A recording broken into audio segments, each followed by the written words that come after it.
She arrives on time in high-heeled shoes, and she's got the cure for your RV blues. Hey there, have you heard the news? GiGi saves the day.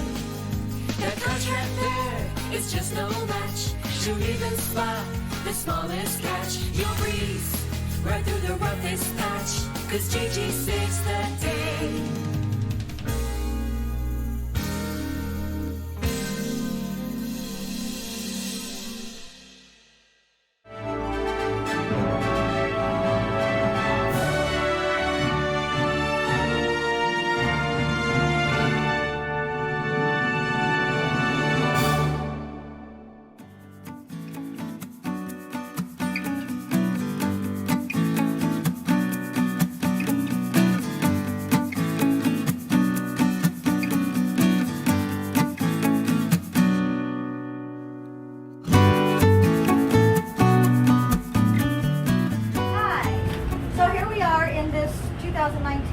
That we were talking about earlier, and I just thought, you know, after looking at all those work orders and everything, and nobody could really, other than, you know, seeing all these voids in the ceiling on the roof and things like that, things just weren't adding up as I was looking at it, because normally when you see voids in the ceiling on the roof and you're thinking the roof is leaking, you would see stains on the ceiling in the corners and stuff like that, and I don't see that evidence as of yet. So, but then if you come over here, and I'm not sure you'll be able to see this, but so the floor is really soft, and it's kind of right in this area, which I was thinking that that's where it's leaking from the slide, and that was basically an issue from the first day he purchased it. So I have, I've cut. So the first thing to do is you want to see what's under the floor. So I've cut this up.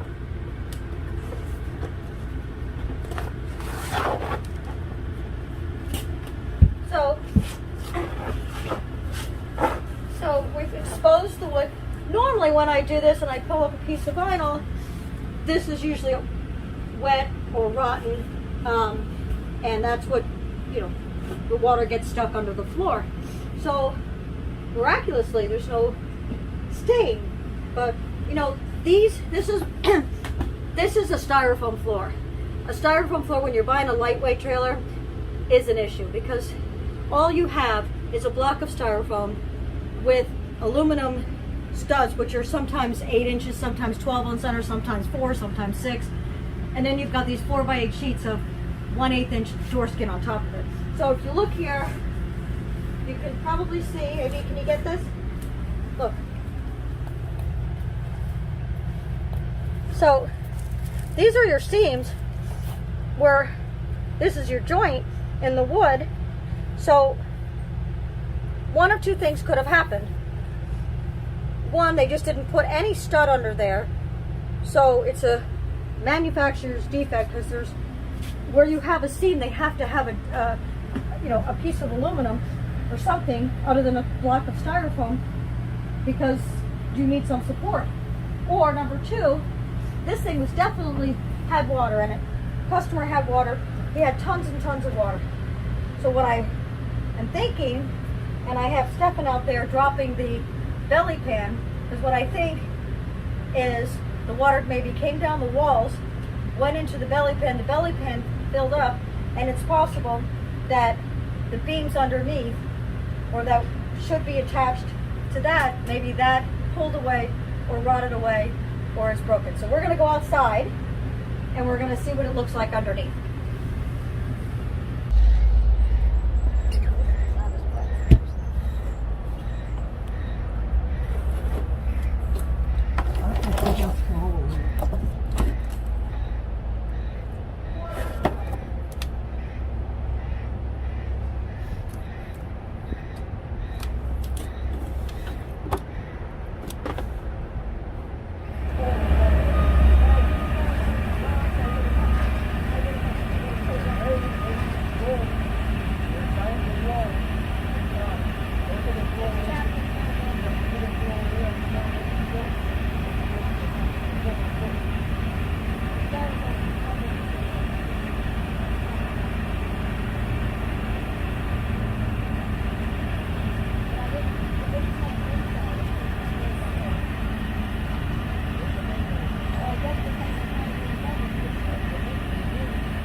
wall is wet.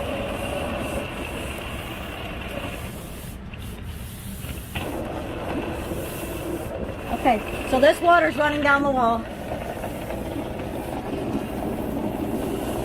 Look, here it is. It's coming out the floor.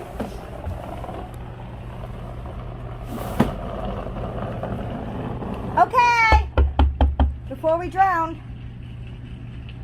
Okay, let's quickly go have a look outside now. Yep. Oh, it's soaked. It's soaked. Okay. Oh my God. So, look at that. So,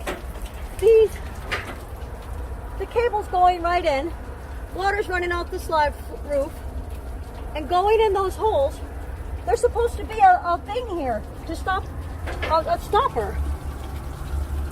Let's go look at another Keystone product and see if it's got, or another cable system slide, because there's something missing there. Same cable. Oh, well, look at that. Oh, would you look at that? Look at these things. Look. That's how you stop the water from going in. There's no stoppers on that slide. So, the interesting, okay, so these black streaks, which is not normal, that's where your roof comes together, and there are joints in the wood when you're joining the wood, and they should put tape. There should be tape to attach the two pieces of wood together so you don't have this type of bulging. I mean, if you look, maybe if you want to pan a whole bunch of other roofs, you won't see any black, other units with black streaks around them.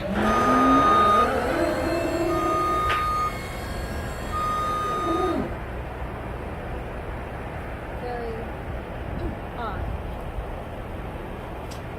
So, a couple of things also. So the AC is running, and you see how it's going in You say the joint? the joint, yeah. It's going in the joint. So the customer's complaint is that it's leaking when the slide out's open and it's raining. He's sitting there at the dinette and water's coming out of the lights and dripping.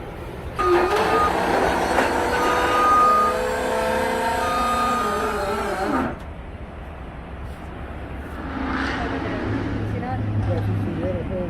I see holes there, I see a hole there, right? Oh, you need, yeah. All this brown mark, That's all new. That's all new. They just did that. That's why I was saying that's a year too late, because it was never done. They just did it just before we picked it up. Oh, look at this.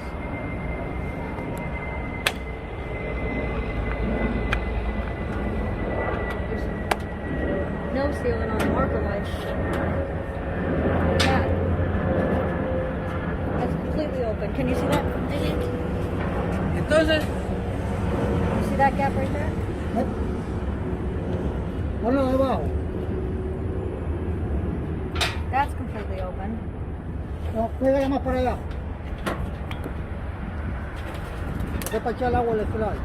Déjale tu arco ahora ahí. ¿La abriste? Sí. Y déjamela ahí.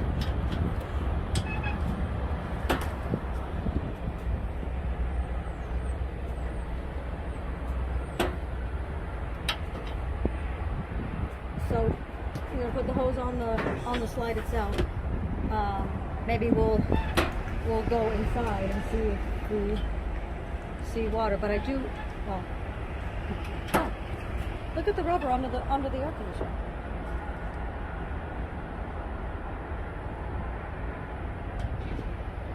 What's up with that?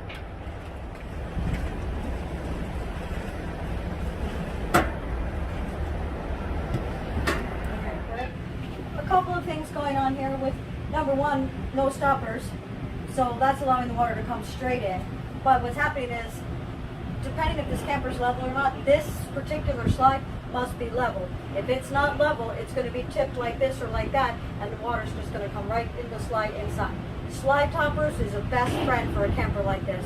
It should have slide toppers to prevent that from happening, because sometimes you may not be 100% perfectly level. But, so now, we opened up the underbelly, so the water is getting trapped under, in between the nylon and the corrugated plastic, whatever they got under there. It's trapped. So it's just sitting there soaking up the water. So the reason that this issue, which I didn't want to tear from the inside, but the reason you have this separation here is the beam, which you'll be able to see on the video. The beam that actually supports that is all rotten, and it's about this far away from the actual floor of that to support it, to keep it up. So that's what's going on there. The wall that's coming down the walls is coming in from those holes. And this thing on this carpet was actually a plumbing leak. So all this water, some of it came inside, which we saw, but the amount of water that we had, most of it's going in the underbelly, and it's just saturating, soaking up water. So this is a styrofoam floor. Think about it when you guys are looking for lightweight trailers that are built with styrofoam floors. They're very, very, very difficult to fix. We've done a ton of them, and they're not easy to fix. So what happens is if you do have a water leak, a plumbing leak, or whatever, and there's no structure. So they're literally built with like crisscross beams and then a block of styrofoam. So if the styrofoam goes bad, you have no support. And you can't just put in a new piece of styrofoam or a piece of wood because there's nothing to screw it to from beam to beam. It's such a big span. You have to rebuild, you have to frame it. And that doesn't always work because there's nothing to really attach to. Very difficult fix. So think about it, about maybe shying away from those styrofoam floors. So that's it. We're gonna wrap up our findings, and I truly honestly think that during a PDI, the dealer should have caught that there's no stoppers on the slide cables. Somebody should have caught that. I caught that in a couple of minutes.